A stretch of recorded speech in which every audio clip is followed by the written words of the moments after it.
super, super sweet. I think he's a good example of shelter mix that I wouldn't even know where to start with what he is.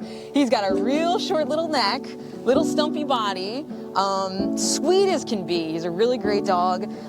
He's definitely a little bit nervous, honestly, like so many of the dogs in the shelter environments are. You know, what they're hearing all day, especially when we're full, is barking all the time.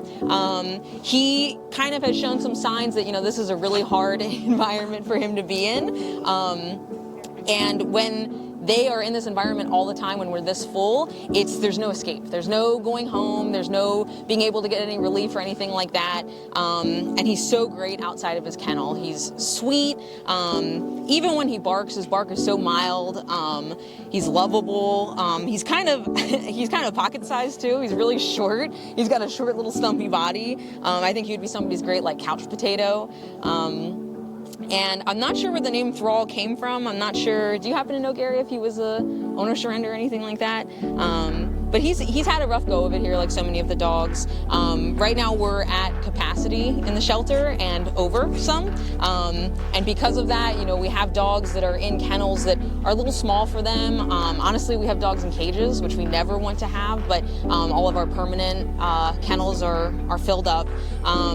One of the things that I think, especially with Thrall when he's nervous and things, is that he really could just use someone to give him some love, some pets, some, what do you have to say? Some love, some pets, some attention. But we have so many dogs and so many cats that it's hard for us to sit and love on them like we'd all like to. Shelter environment work is definitely not, you know, loving on puppies and kittens all day, which I think most people know, but honestly it's, you know, clean, feed, talk to the public, the adopters, try and get as much done as we can in the day, and there's just never enough hours in the day. And a lot of these dogs, you know, sometimes I'm surprised when I see them really being affectionate, and I'm thinking, how long have you been an affectionate dog? And I didn't even know, just because we don't have the time to give them the chance.